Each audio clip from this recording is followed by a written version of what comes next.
Praise the Lord. प्रभु के नाम की स्तुति हो। आज हम पढ़ेंगे उत्पत्ति 17वां अध्याय। जब अब्राहम 99 वर्ष का हो गया तब यहोवा ने उसको दर्शन देकर कहा, मैं सर्वशक्तिमान ईश्वर हूँ, मेरी उपस्थिति में चल और सिद्ध होता जा, और मैं तेरे साथ वाचा बांधूंगा और तेरे वंश को अत्यंत ही बढ़ाऊंगा। तब अब्राहम मुँह के बल गिरा और परमेश्वर उससे यूँ बातें कहता गया, देख, मेरी वाचा तेरे साथ बंधी रहेगी, इसलिए तू जातियों के समूह का मूल पिता हो जाएगा। सो अब से तेरा नाम अब्राम न रहेगा, परंतु तेरा नाम इब्राहिम होगा, क्योंकि मैंने तुझे जातियों के समूह का मूल पिता ठहरा दिया है।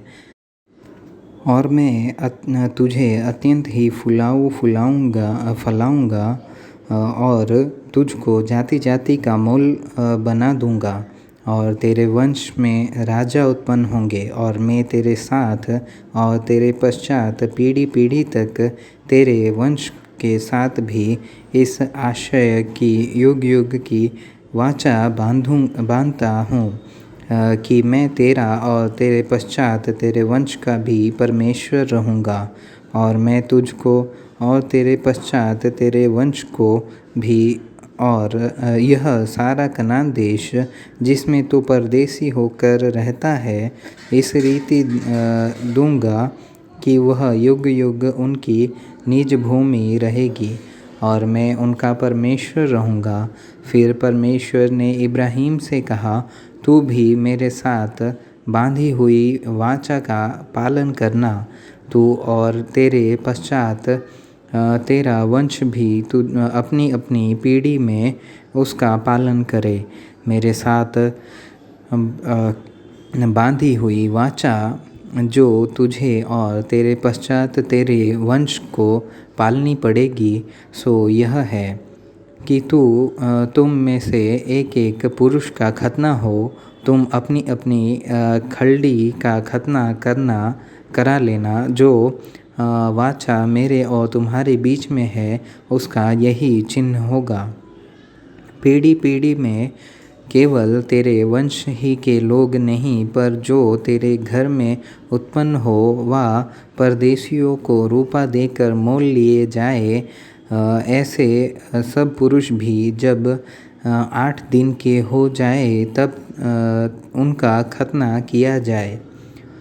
जो तेरे घर में उत्पन्न हो अथवा तेरे रूपे से मोल लिया जाए, उसका खतना अवश्य ही किया जाए।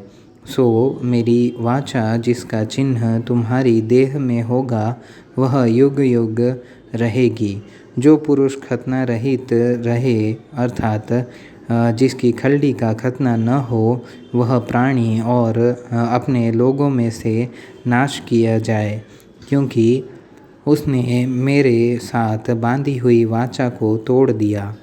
फिर परमेश्वर ने इब्राहिम से कहा, तेरी जो पत्नी सारे है, उसको तू अब सारे न कहना, उसका नाम सारा होगा, और मैं उसको आशीष दूंगा और तुझको उसके द्वारा एक पुत्र दूंगा, और मैं उसको ऐसी आशीष दूंगा कि वह जाति जाति की मूल माता हो जाएगी, और उसके वंश में राज्य राज्य के राजा उत्पन्न होंगे।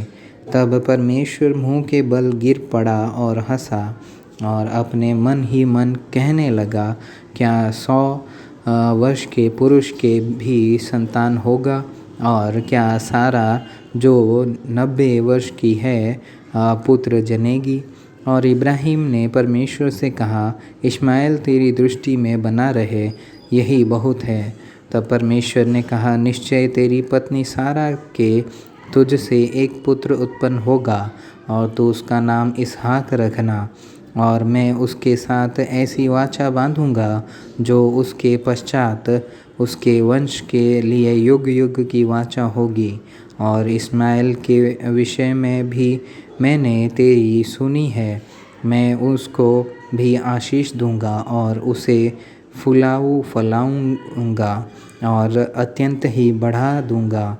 उससे 12 प्रधान उत्पन्न होंगे और मैं उससे एक बड़ी जाति बनाऊंगा।